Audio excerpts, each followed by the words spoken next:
Well, hey folks, real honestly, which I'm Riddlin. This is 10 wrestlers whose egos ran wild. This was originally going to be called 10 wrestlers who got special backstage treatment.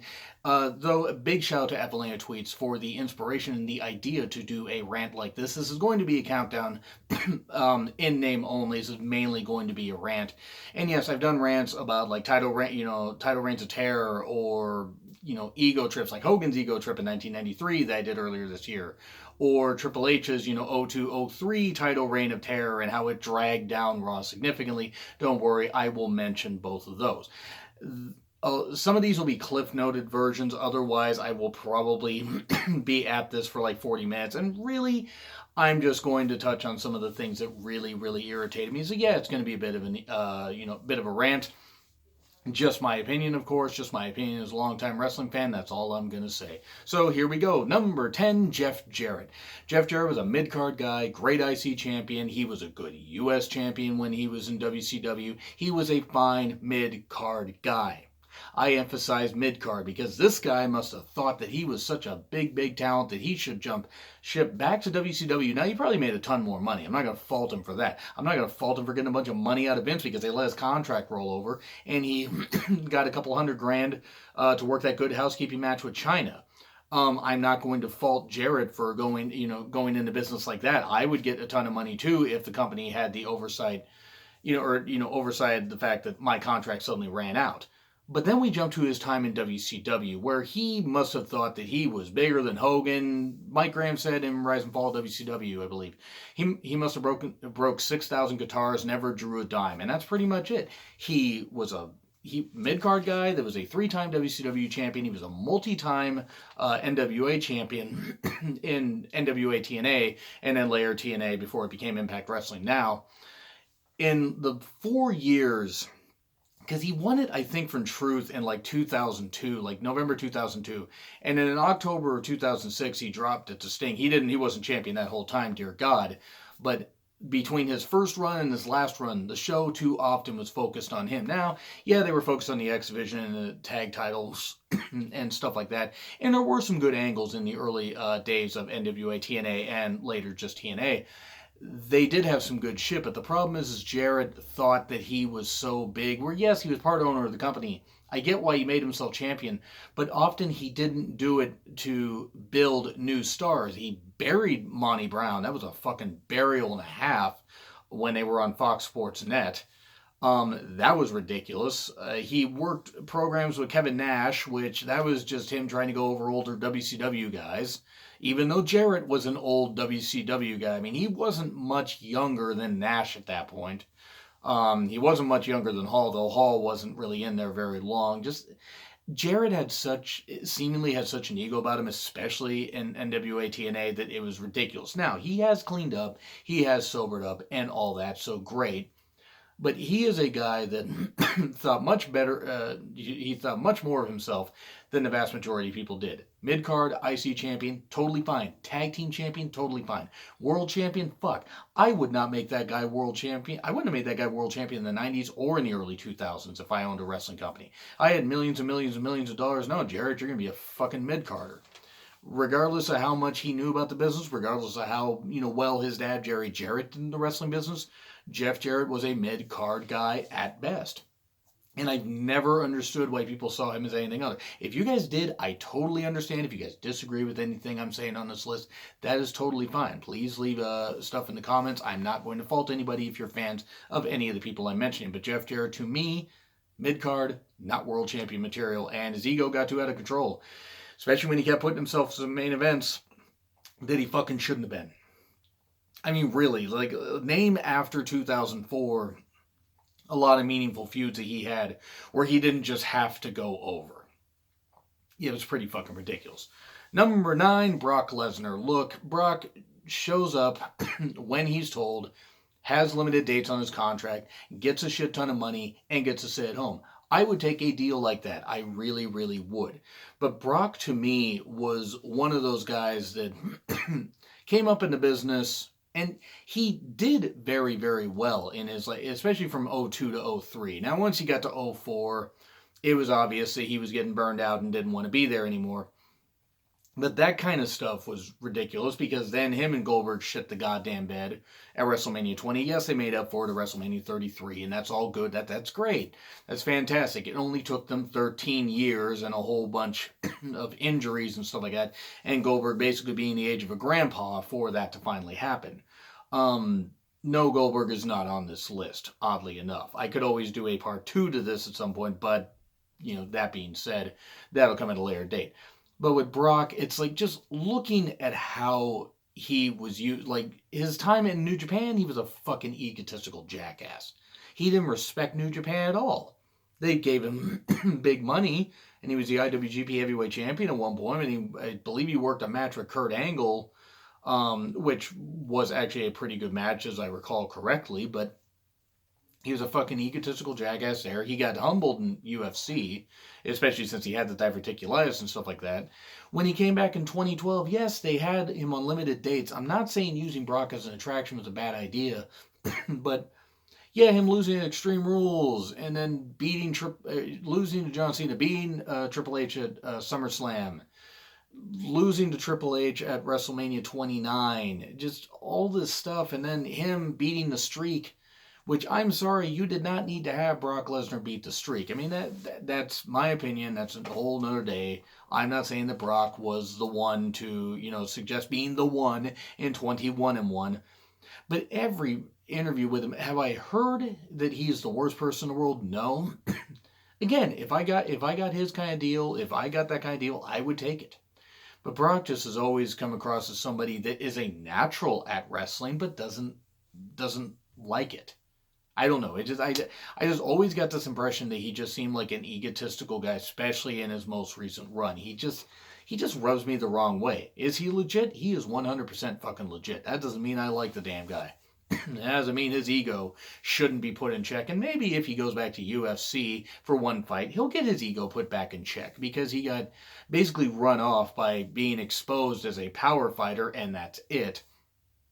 And then he got run back to Vince, and Vince was stupid enough to just heap money at him, despite the fact that Brock shit the bed 8 years earlier on his biggest stage. But I guess Vince, can forgive all things like that, unless it comes to Vader or China or people like that. No, you can't put them in the Hall of Fame, but now you can get Brock Lesnar loads of money. That's okay. Yeah, things are going to get a little more fired up now, because now we're going to talk about John Cena. Let me make it clear that John Cena now, he can do what he wants. if he wants to make movies and wrestle occasionally, okay, that's totally fine. He can go back to WWE because he loves WWE and will never leave. Wait, that's what he said to The Rock in 2011 and 2012, building up to their feud, and how Dwayne left to become the most successful movie star, especially out of WWE, but one of the most successful movie stars, period, at least of the last 20 years. My God, it's amazing how much The Rock makes. No, Cena just comes across as a goddamn hypocrite because of what he fucking said to The Rock, and now he's doing the same thing. Do I fault Cena? No. Wrestling, obviously, it is tough. People men and women put their bodies on the line, break their bones, tear their muscles, all that. If Cena wants to get into Hollywood, that's fine. I just find it funny that he's a hypocritical guy for doing it. I mean, really, that's kind of what I find funny. Now, to be fair, Cena did work longer in wrestling before The Rock did, but The Rock accomplished more in a shorter time. My personal opinion. But the main reason I'm putting this on here is, okay, you have Cena. Up until like 2009, you did have Cena and Orton face off a little bit too much. And yes, maybe Vince did coddle Cena a little much. Okay, a lot. But the main reason I'm putting this on here is because of that whole thing with the Nexus. Now, you guys can think that whether the Nexus could have been the next big thing or not. And no, I'm not talking about Brock Lesnar. You could think that they'd be the greatest thing in the world. Who fucking knows? We're never gonna fucking know if the faction could have been all that great, because guess what? Cena was in charge of the goddamn finish. And instead of taking a DDT outside and losing to, I believe it was Justin Gabriel and Wade Barrett, I know for certain Wade Barrett should have beaten him. Nope, Cena did that and then beat two guys in about a minute and a half and buried the fucking Nexus. They were never the damn same. And then buried Wade Barrett under a whole bunch of chairs not even 4 months later, or about 4 months later. And from there, the whole thing with Alex Riley, that's another thing for another day. But yeah, all the backstage stuff about that. People could say Alex Riley may have been just a mid card guy. Well, we're not gonna ever find that out because Cena apparently didn't like him for whatever reason. But yeah, back to the whole Nexus thing. I've always resented Cena saying that he's about, or it's like, him wanting to put over people or whatever. That is something that he actually did for a number of years at SummerSlam. I think after that one from 2011 to 2016, he always put somebody over. And then 2017, he basically buried Baron Corbin, or creative did, somebody did. The bottom line is Cena was a conduit to bury Baron Corbin. Whether you like Baron Corbin or not, that was a fucking burial. Because has Corbin been the same since? Yeah, he's Constable Corbin, and he's not really doing all that much now. They got him kind of feuding with Braun. It's not very good. There's a long list of people that Cena has buried. I would say Ryback was one of them. And feelings aside about Ryback currently, they could have gone with the hot hand of having Ryback, regain momentum by at least being competitive and maybe beating Cena. No, they couldn't do that. It was fucking rotten. Yeah, Cena's burials of various talents does piss me off. Now, he's off doing his own thing, whatever. I kind of pushed the current Cena, off to the side, though I could have done without him pinning Elias after, a bunch of moves, and the 6 moves of Doom, that lightning fist, that was stupid. But yeah, Cena's ego, I'm sure Cena's ego has run wild, and I think Cena's ego had a little bit of a play in Nikki Bella having the Divas Championship as long as she did. I am not going to say that Nikki Bella wanted to keep the title despite AJ Lee. I'm not going to blame Nikki for that. I think WWE wanted to do that, and that's a bit of a tangent there, but to me, I think that Cena probably played a factor where it's like they could have taken the title off of Nikki sometime in like July when they called up Charlotte, Becky, and Sasha, and they didn't. They had her break the record, and she was already injured with like torn muscles, had a busted neck, has never been the same, and is still not able to do full-time stuff. And I'm no fan of Nikki or Brie, but having her do that and just simply to break the record, and when her neck was in such lousy shape, she worked like, 2 other matches after that? I think after Hell in a Cell 2015, she was looking at rehab stuff for her neck and ended up having to go up under the knife because she tore her body up. But I think Cena had a little bit of a factor in that too. But the main things is the thing with the Nexus, Alex Riley, and a few others. Now, we move on to the Ultimate Warrior. I have talked about the Ultimate Warrior at length before, but the guy was a fucking prick, a fucking racist, homophobic monster. Fuck Ultimate Warrior. I don't care that he died. I do not fucking care. I don't believe for 1 second that the guy redeemed himself. I think that he wanted to give people the impression that he redeemed himself because he had talked about Hurricane Katrina victims and hoping that cancer would take, Bobby Heenan or whatever, just because Bobby Heenan had the fucking right to talk about the piece of shit that Ultimate Warrior was and how he couldn't do a goddamn interview. He just talked like a fucking maniac, like he was probably coked out of his goddamn mind. Fucking idiot, fucking terrible wrestler, broke Bobby Heenan's neck, was nearly dropping people on their damn heads because he looked great. The guy looked fucking phenomenal, especially for that era. But my God, the guy was a shit worker. Rick Rude, even fucking Honky Tonk Man had to bump around like crazy for him. And I hate Honky Tonk Man. I think Honky Tonk Man's the most overrated IC champion of all goddamn time. But then Ultimate Warrior wins. He's a 2-time IC champion. And then he wins the WWE title at WrestleMania 6. And like a year and a half later, after being kind of slotted down the card of WrestleMania 7, but having a better match against Randy Savage because, Randy Savage can get a damn good match out of anybody. He got a passable match out of Dennis fucking Rodman at, Road Wild 99. Let's go back to Warrior here for a second. Warrior then at SummerSlam 91 holds Vince up for money. Now, I'm no fan of Vince McMahon as far as shady business practices and how he got talents and how he raided a whole bunch of the territories. And yeah, he offered more money and he had better TV deals and stuff like that. So okay, he did all that. But Warrior was given everything by Vince. He was almost nothing before Vince got him. Sure, he wrestled a little bit in World Class Championship Wrestling, which I'm sorry, but by 85, 86, especially by 86, world class was kind of going on its ass. It was still drawing some houses, but it was not doing all that well because of the tragedies with the Von Erichs. That's another story for another day. But he was the Dingo Warrior. A dingo ate his wrestling ability, apparently. And he was brought in by Vince because Vince liked body guys. And yes, Warrior had a magnetism that people gravitated towards. As a kid, I liked Warrior. By the time I got to 10 years old, though, I was hoping that Randy Savage would beat him because I liked Randy Savage more because I was starting to see through the Warrior shtick. Now Randy Savage retired. Randy Savage retired because he wanted to retire, and that was fair. Beating up his body plenty.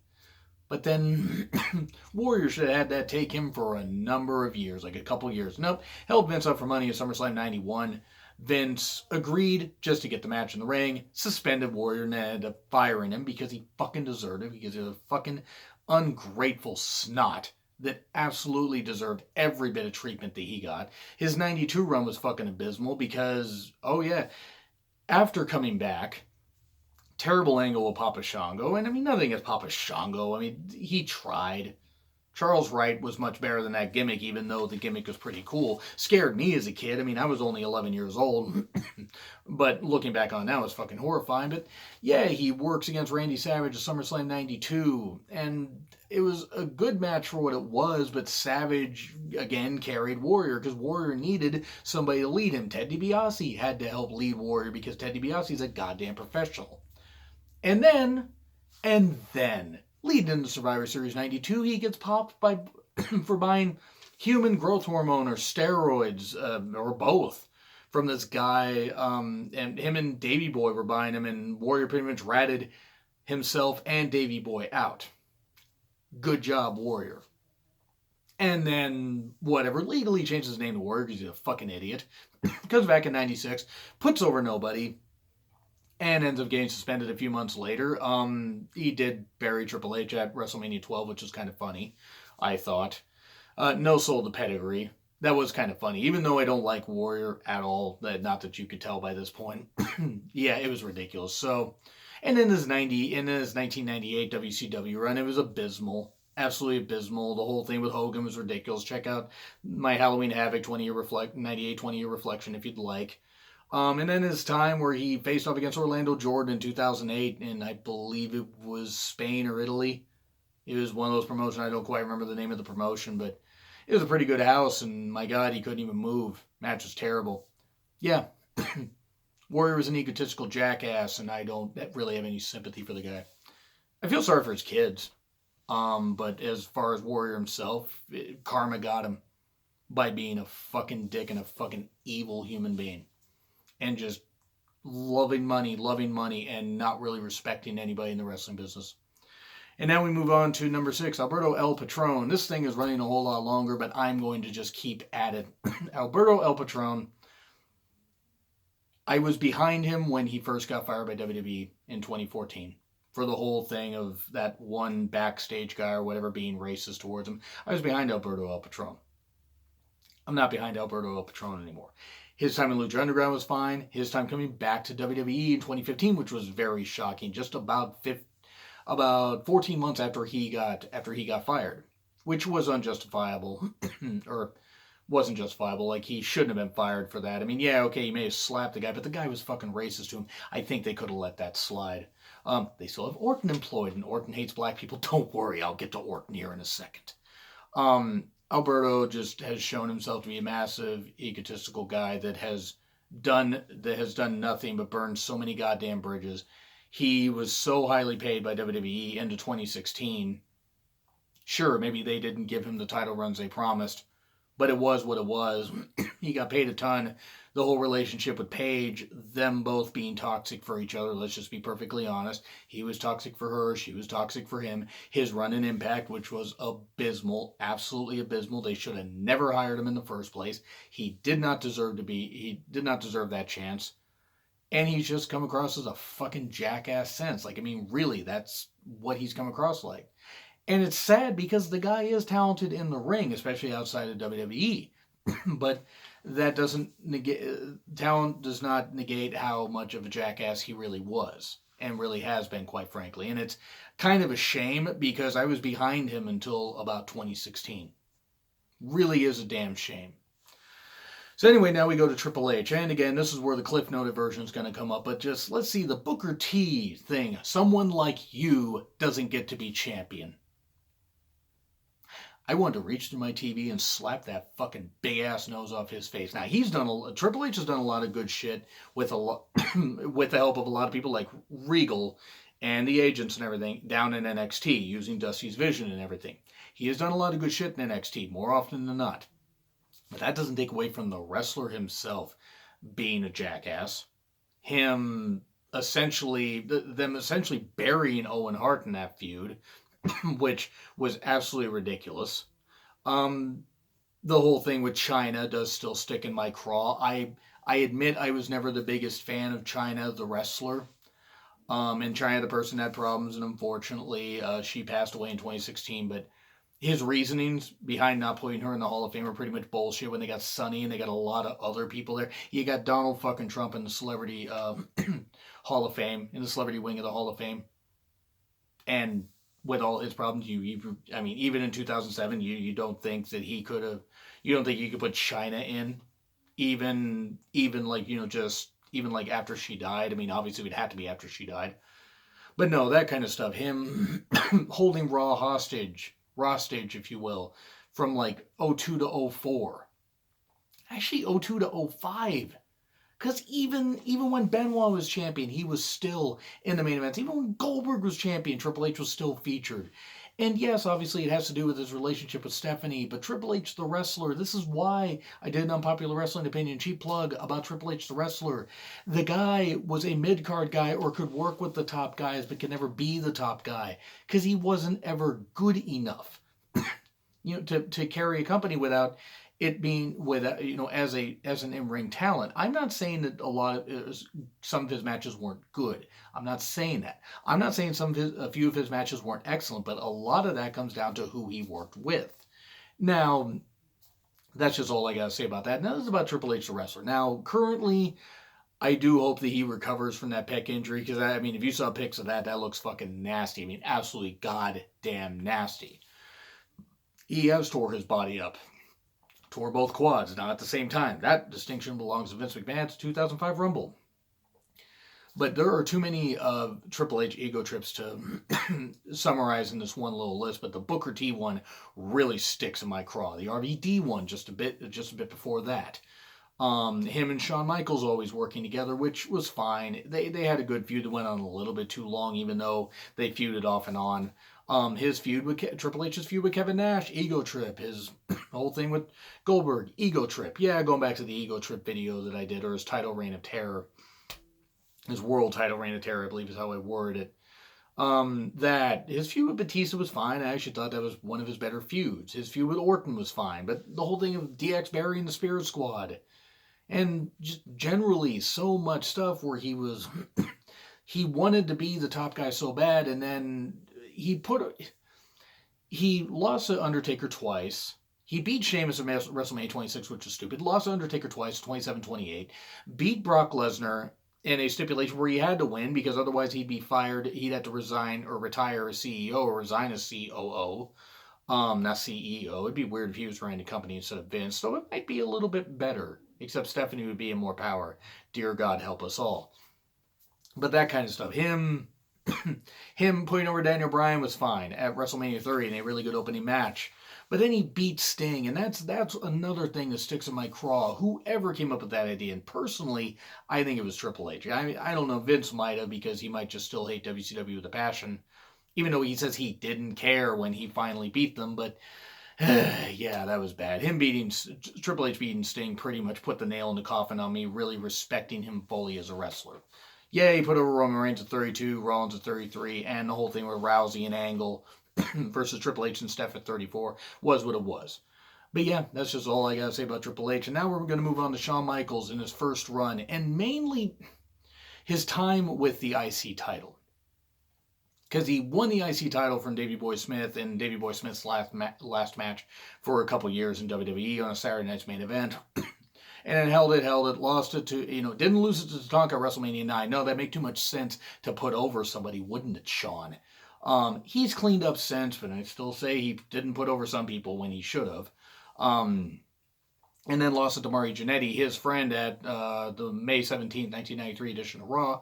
Won it back soon after, like a month later, because Mari Jannetty couldn't make his commitments, because Mari Jannetty, besides wanting to fuck a girl that he thought was his daughter, but isn't his daughter, the guy's gross, that way later in the future, had a lot of issues. And then Shawn Michaels was a champion for a while, and then got popped for a wellness violation, for the drug policy, and didn't relinquish the IC title, but was stripped of it, and then faced Razor Ramon in a ladder match. And Razor Ramon, won that to become the official unified, the unified IC champion. So that happened with Shawn Michaels, and good God. Oh, I fucking hated it. I fucking hated it so much, because he was then he wanted to position himself as being the top guy, and he should have. Because Shawn Michaels, an in-ring performer, even in his first run, was absolutely world class. That's just my personal opinion, and opinion of a lot of people. But his time as champion was fucking ridiculous, because once he finally became champion, what'd he fucking do? I mean, he was even before that, even before he became WWE champion, he became IC champion again, and then got beat up by a Marine, even though he claims it was multiple Marines, and had a concussion and had to relinquish it. They did a really good angle with Owen Hart, where Shawn Michaels got knocked out, got brought back at the Royal Rumble in '96, won the damn thing by bouncing around like crazy and all that, even though he sold a little bit. Beat Bret Hart, faced Nash, did the curtain call a month later. He faced Davey Boy Smith in 2 pretty good matches, and then wouldn't put over Vader at SummerSlam when he fucking should have. And then lost to Sid with all the weird, goofy finishes and everything in the world, and Jose Lothario being knocked down, and Shawn losing via a dirty pin. Wins it back from Sid at Royal Rumble 97. And then loses his smile, and then has to leave because he's pilled out of his goddamn mind, and he was a goddamn idiot, and he had to be saved to to find out that he should be off pills. Not like you shouldn't have known that. So he loses his smile, misses out on dropping the title back to Bret, apparently. becomes European champion of one night only, which Shawn shouldn't have won. He shouldn't have fucking won. It is absolutely fucking ridiculous. Shawn should have never won that. Davey Boy should have won it because he dedicated it to his sister, who was dying of cancer. And that was in England, by the way. Pretty fucking ridiculous. And then he does a whole screw job thing, his part in it, and he's since said that, I'm going to move on from the screw job. But then he has a back injury and loses it to Austin, but he doesn't lose it he loses it in somewhat convincing fashion and everything, but then he goes home for a few years, and then suddenly, after WCW ends, about a year later, he's suddenly saved. I don't know, I've just always not bought into the full legitimacy of Shawn Michaels' back injury and stuff like that. And yeah, Shawn's saved now and stuff like that, but Shawn Michaels' first run, he didn't drop a lot of titles without a lot of goofy finishes. And it always fucking pissed me off because he was an egotistical little bitch that couldn't win a goddamn fight if he tried because he was a little goddamn bitch. And now we move on to Sable. I've covered Sable plenty of goddamn times, but I'm just going to be brief here with Sable. Sable was an egotistical, stupid cunt who thought she was so much bigger than she ever could have been in wrestling. Because she didn't respect wrestling. She didn't respect the women she worked with. She thought that she was tougher than China. She thought she was she thought that, she was the biggest, hottest thing there. And I'm sorry, if it hadn't been for the 2 Vinces there, and I'm sure a couple others, there's no reason why Sable would have ever become the hottest thing that WWE TV had, or one of the hot things that WWE TV had, even though all that was basically plastic surgery, because all she was a plastic surgery-enhanced stupid cunt. Who, yes, is married to Brock Lesnar. They have 2 children. Congratulations! You managed to pop something out that hopefully is a better person than you could ever hope to be, Sable. Am I saying that it was all on her? Yeah, I'm actually going to say a lot of it was on her. WWE did push her to the goddamn moon. Fucking ridiculous. Because no talent whatsoever. You had so many women. You had Terry that you could have used. Sunny, even though Sunny was kind of on the outs with the company because of her ego. China, they could have used better. I mean, even though they started using her better in '98 and especially '99. Ivory, various other women that they could have fucking used better. Nope, Sable's the one they were focused on. And only because of her looks. No talent whatsoever. I don't know why the fuck she should have been in Playboy ever. I don't know why her and Tori were in Playboy. I guess people enjoy looking at Barbie dolls. That's the only explanation I can come up with. If you guys think the Sable's hot, thought Sable was hot and still do, fine, cool. I'm not going to fault you guys. But Sable to me was one of the biggest, ugliest monstrosities that has ever been in wrestling, and I'm glad that she's nowhere near wrestling, that she was nowhere near Evolution, because she de-evolved women's wrestling. She did not cause an evolution in it. And anybody that says she caused an evolution in it, oh, really, why? Because you can get women to, show up in their bathing suits and all that shit? No, it's pretty fucking ridiculous. And now I'm going to get to Randy Orton. Let's see. Let's give an abridged version of Randy Orton here. Let's say about Randy Orton that, oh, yeah, by the way, he tormented a bunch of women backstage, shitting in one of the women's bags, putting a bunch of lotion in another bag. Women that they hired, like, that maybe were swimsuit models and this kind of stuff and didn't know who the wrestlers were. Okay, it's not their goddamn fault they didn't know. I don't think they were being disrespectful. But let's see, Orton, who dares to, talk about loyalty, especially when it comes to the military. And wasn't he the one that had to spend time in a military prison because of, going AWOL? So good job there, Orton. Good job there. But as naturally gifted as he is, and Orton is fucking naturally gifted. Orton is goddamn naturally gifted and fan-fucking-tastic in the ring. Smooth in the ring. He can make it look easy. He's a natural. Even when he's not motivated, he can make it look easy. He's pretty much like Davey Boy, except I don't think Davey Boy was nearly this much, that much of a jackass. I also don't think Davey Boy hated black people. Oh yeah, Orton hates black people. So let's go on. Let's go on to that whole thing about Orton. Gifted guy with a great RKO, even though the Diamond Cutter was better. Fight me. I don't care. Orton did not deserve to be coddled as much as he was. Now, yeah, people can say, oh, he was suspended for unprofessional conduct at WrestleMania 22. Yeah, okay, granted. And then he was brought back. It was 60 days. He was brought back sooner than those 60 days to face Kurt Angle at One Night Stand 06. Or at least I believe it was brought back just before that, which is fucking ridiculous. It just showed that they were coddling him a whole bunch. He got suspended multiple times for the wellness policy. In 2013, he wins the Money in the Bank, and they wave something off all of a sudden like, all of a sudden he doesn't have to worry about having a third strike and being fired from the company. The whole thing with Kofi being unprofessional, going stupid, little goddamn bitch. That's all Orton is. He's a goddamn little bitch. Orton's a fucking idiot. And maybe if he didn't hate black people so goddamn much, maybe if he was actually any kind of human being, any kind of decent human being, he wouldn't be like this. He would actually be a decent person and realize that WWE gave him everything he ever needed. And sure, okay, maybe he's softened up a little bit. I don't buy that for a goddamn second. I just think he's a little more hidden about it, even though he's not hidden on Twitter about how much he hates black people. And let's just be honest about that. He's a fucking idiot. He's a fucking snot.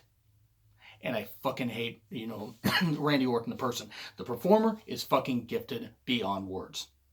But his time of just being unprofessional and hating Kofi, the thing with Kofi Kingston pisses me off the most. And that's been almost 9 goddamn years since that happened. Kofi could have been a goddamn single star, but no, Orton had to throw a little pansy bitch fit. Same with Mr. Anderson, same with so many other people, because Orton wants to be a little goddamn snot.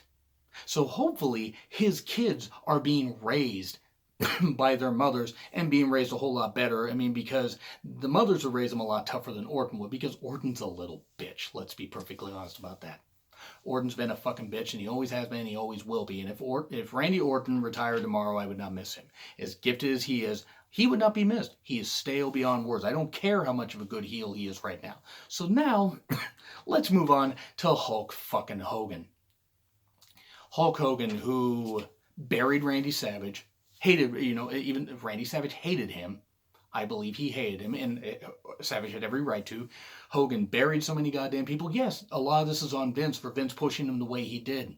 It's fucking amazing how Vince was able to, keep so many people under contract. I mean, yes, they drew big box office with Hogan, but then they were chewed up and spit out. Hogan's time, with the belt, him trying to shoehorn his way into the WrestleMania 7 main event, him burying Randy Savage at WrestleMania 35, him facing Sergeant Slaughter at WrestleMania 7 when it should have been Hogan and Warrior. His time winning the main event WrestleMania 8, even though Flair and Savage deserved better. Nope. Hogan just wanted to be like that. Hogan then came back and won the title at WrestleMania 9. Goddamn stupid ego trip, the stupid racist grandpa, stupid motherfucker that he is. And yeah, my voice is fading out a little bit, so I'm going to finish this up here. He then goes on to WCW, gets a king's ransom of money, buries a ton of people as well, and even when he would lose, like at Starrcade 97, you know what happened? They had to do a whole bunch of bullshit and a whole bunch of stupid shit to get him to get Hogan to agree to it or whatever. Sting should have beat him goddamn clean. He didn't, and it's fucking atrocious. Hogan then did a whole bunch of other stuff, was on top way too damn long. Yes, I get it. Hogan's one of the biggest goddamn draws of all damn time. And I agree with that. He is fucking, he's box office. But then you look at his time back in WWE, he didn't like that Vince wanted him the job. How dare he want a 50-plus-year-old guy to job? And then he went to TNA and took a bunch of their goddamn money for to not help at all. And he did a whole bunch of bullshit and everything. And guess what? Hogan's a fucking racist, and he's only sorry he got caught. New Day and Titus and various others were right to call him out, so fuck Hulk Hogan. I don't want him back ever again. I hope that Saudi Arabia show was the one goddamn time.